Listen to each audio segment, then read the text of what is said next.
saksi Kristus. Mari Bapak Ibu, kita akan memperhatikan kebenaran firman Tuhan ini. Saya akan bawa Bapak Ibu untuk melihat Kisah Rasul pasal yang ke-20, ayatnya yang ke-24. Next, bisa ditampilkan ayatnya? Ya.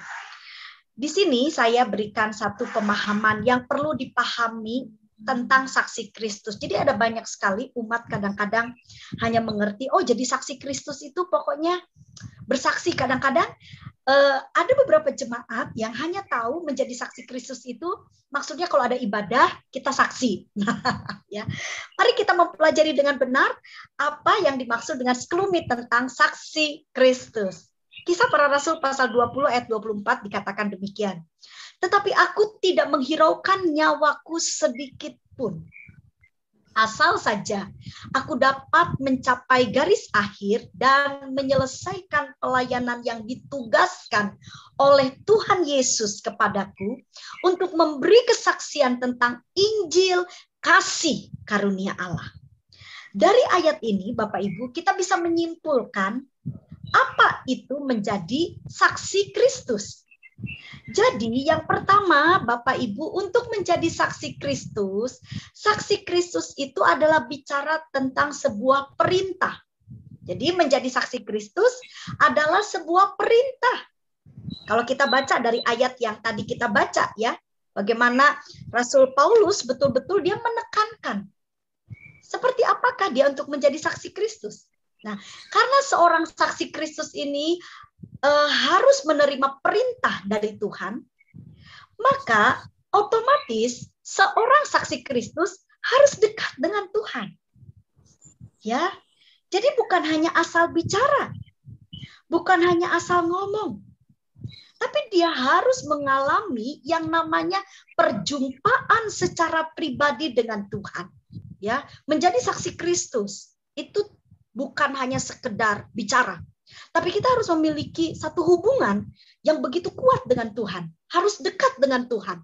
Mengalami proses yang luar biasa dari Tuhan. Karena kesaksian hidup kita bukan hanya didengar oleh manusia, tapi harus mengalahkan dan menghancurkan tipuan iblis. Menghancurkan kuasa kegelapan. Itulah yang Tuhan mau. Jadi kalau saya dengan Bapak Ibu mau jadi saksi Kristus, mari mendekat kepada Tuhan. Itu langkah yang pertama. Dari apa yang kita pelajari dari Rasul Paulus. Dan hal yang kedua, kalau Bapak Ibu lihat, menjadi saksi Kristus itu artinya adalah melayani Tuhan. Nah, banyak sekali jemaat yang sering berkata, melayani Tuhan itu kalau kita di mimbar tuh ya, kita khotbah, kita worship leader, singer, atau kita berkecamuklah dalam segala pelayanan. Ternyata, ketika Rasul Paulus menyampaikan sesuatu tentang menjadi saksi Kristus, itu adalah sebuah pelayanan. Ketika saya dengan Bapak Ibu menjadi saksi Kristus, maka kita sedang dikategorikan melayani Tuhan. Nah, jadi Bapak Ibu ini kesimpulannya. Dari apa yang kita baca ayat yang kita tadi renungkan. Ya, saya percaya sekali Tuhan akan menolong saya dengan Bapak Ibu. Kalau hari-hari ini kita betul-betul menjadi saksi Kristus, saya yakin Bapak Ibu, ada sesuatu yang ajaib yang akan terjadi dalam hidup kita. Dan ini saya bukan hanya teori. Bukan hanya saya ngomong Bapak Ibu, tapi saya sudah alami. Ketika kita betul-betul serius mendekat kepada Tuhan, ya, saya selalu ajarkan sidang jemaat dan saya selalu bilang bahwa ketika kita melayani Tuhan, itu tanda kita sedang ada di posisi kedewasaan secara rohani. Karena hanya orang-orang yang dewasa rohani yang melayani Tuhan. Dan ingat, melayani Tuhan itu sebenarnya identik dengan menjadi saksi Kristus, Bapak Ibu. Ya, jadi melayani Tuhan itu bukan hanya sekedar kita pelayanan ada di mimbar. Ya maaf, meskipun dia seorang pengkhotbah sekalipun seperti saya, seorang pembicara, seorang worship leader, atau mungkin seorang pengurus gereja, tapi kalau hidupnya tidak menjadi saksi, maaf, dia bukan seorang pelayan. Jadi seorang pelayan adalah yang memiliki kategori penilaian hidupnya bisa jadi berkat, bisa jadi contoh. Itu menjadi saksi Kristus. Baik. Nah, Bapak Ibu, tentunya semua orang akan kepengen banget, aduh ya, apalagi kita sudah tahu kita di penghujung akhir zaman, Tuhan mau datang, kita biasanya bilang begini, aduh kita mau dong melayani Tuhan, kita mau dong jadi saksi Kristus. Tapi Bapak Ibu, untuk menjadi saksi Kristus, kita juga harus mengerti dengan baik. Bagaimana kondisi kehidupan orang yang melayani Tuhan, yang menjadi saksi Kristus? Ya, bagaimana perjalanan hidupnya? Karena kalau kita tidak mengerti hal ini, kita bisa kecewa, Bapak Ibu. Ya, saya belajar betul-betul, saya coba untuk menggali firman dan saya praktekkan dalam hidup saya. Saya bersyukur banget Bapak Ibu. Firman ini pelita. Firman ini kekuatan bagi saya dengan saudara. Kita akan lihat ayatnya supaya kita mengerti, tetap di Rasul Paulus tentunya. Bagaimana supaya perjalanan hidup kita itu bisa, kita jangan sampai kita ini memiliki penilaian yang tidak benar atau salah. Karena kalau kita salah menilai jalan hidup kita, kita bisa jadi kecewa dan mundur dari Tuhan. Dan bahkan mungkin Bapak Ibu tidak ada lagi semangat untuk melayani Tuhan. Perhatikan baik-baik Kisah Para Rasul pasal yang ke-20 ayat 19 dikatakan demikian. Dengan segala rendah hati aku melayani Tuhan. Dalam pelayanan itu aku banyak mencucurkan air mata. Dan banyak mengalami pencobaan dari pihak orang Yahudi yang mau membunuh aku. Wow.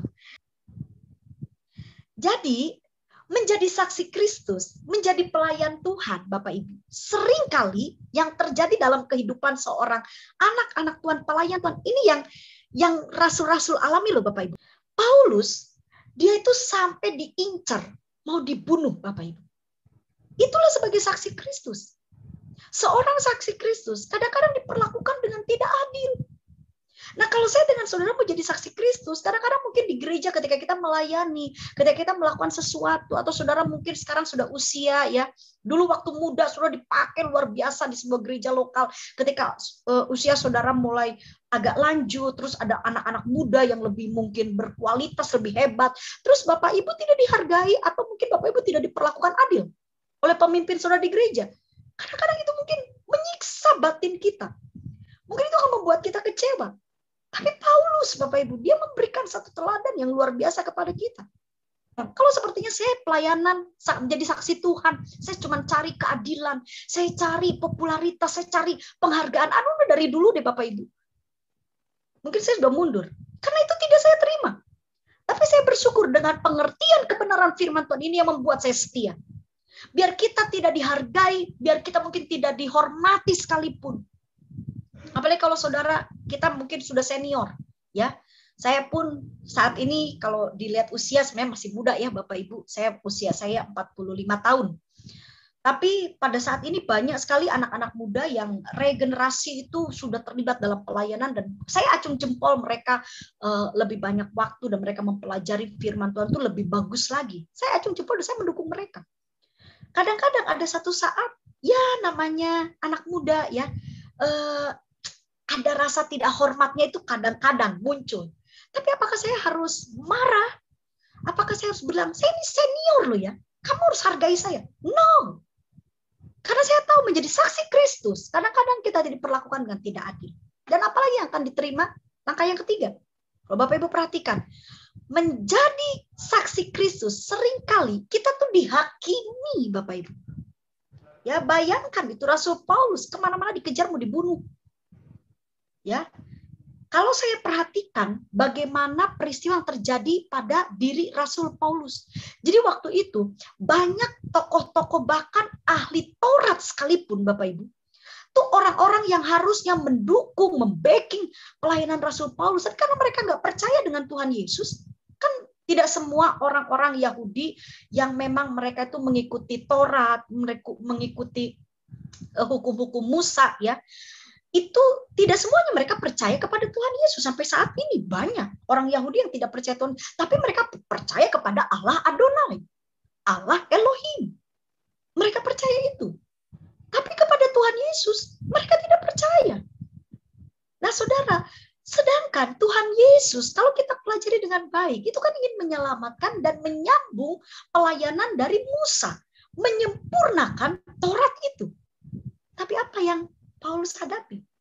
Paulus malah akan dihukum, dibunuh. Dan mereka tuh mencari-cari kesalahannya Paulus. Bahkan dibuat-buat Bapak Ibu. Difitnah Paulus itu. Paulus dihakimi. Menjadi saksi Kristus, jangan kaget Bapak Ibu. Kalau satu kali kita mungkin dihakimi. Ya, kita sudah melakukan yang terbaik. Mungkin Bapak Ibu udah korban uang, korban tenaga. Saudara mikir, aku nih loh, sudah ngelakuin ini lah, tetap aja dinilainya tuh negatif, tetap aja dinilainya itu kurang. Kalau Bapak Ibu mengalami hal itu, tetaplah setia. Tetaplah pandang Tuhan dan jangan goyah. Kenapa? Karena rasul-rasul pun ketika mengalami hal itu, mereka tetap setia sampai akhir. Nah, Bapak Ibu, itu memang yang akan dialami oleh seorang yang menjadi saksi Kristus, seorang yang berkata dia seorang pelayan Tuhan. Tetapi saya ingin berbagi dengan Bapak Ibu. Jangan Bapak Ibu takut, jangan Bapak Ibu khawatir. Meskipun itu yang akan kita hadapi, ada upah yang menanti kita. Apakah upah yang akan diterima oleh seorang saksi Kristus? Ya, orang yang melayani Tuhan, orang yang menjadi saksi Kristus pasti mendapat reward dari Tuhan. Karena kita adalah orang-orang yang dipercaya oleh Tuhan. Kita lihat dulu ayatnya. Saya ajak Bapak Ibu untuk melihat satu kebenaran firman Tuhan dari Yohanes pasal 12 ayat 26. Kita lihat dari Yohanes ya. Yohanes berkata, mencatat sebuah perkataan yang kalimat ini sebenarnya ditujukan kepada mereka yang mengasihi Tuhan. Perhatikan, barang siapa melayani aku. Jadi ini adalah perkataan Tuhan Yesus yang dicatat lagi oleh Yohanes. Dikatakan begini, ia harus mengikut aku dan di mana aku berada, di situ pun pelayanku akan berada. Barang siapa melayani aku, ia akan dihormati Bapa. Dua kalimat yang saya bisa bagikan kepada Bapak Ibu saat ini, upah menjadi seorang saksi Kristus, menjadi pelayan Tuhan, maka yang pertama Bapak pasti disertai oleh Tuhan. Ya, hari-hari ini banyak gereja Tuhan tanya kepada saya, Bu Vera, saya kepengen dong dilindungi Tuhan, saya mau dong Tuhan itu dekat sama saya, karena kan kita ini hari-hari ini ya di masa-masa yang sukar, di masa-masa yang sulit, kita pasti perlu yang namanya perlindungan Tuhan ya. Kita perlu supaya Tuhan itu selalu menjagai kita. Nah, bagaimana supaya Tuhan melindungi dan menjagai kita? Tentunya kita harus selalu disertai Tuhan. Kemana kita pergi, Tuhan ada di dekat kita. Wah, itu aman sekali Bapak Ibu. Bagi saya, lebih baik saya ada di gelombang yang besar, asal ada Tuhan Yesus, daripada saya ada di jalan yang rata, tapi saya jauh dari Tuhan. Wah, saya kepengennya sih lebih enak saya ada dekat Tuhan. Karena kalau saya di dekat Tuhan, Tuhan selalu menyertai saya percaya sekali Bapak Ibu, sebesar apapun masalah di dalam dunia ini, bagi Tuhan itu dikatakan dengan satu kalimat saja, tidak ada yang mustahil. Artinya selalu ada jalan. Selalu ada jalan keluar. Ada sesuatu yang baik. Dan saya percaya sekali. Ketika saya dengan Bapak Ibu disertai Tuhan, maka kita pasti akan mengalami banyak keajaiban. Bapak Ibu, Tuhan yang kita sembah dari dulu sekarang sampai selamanya tetap sama. Kuasanya tetap sama.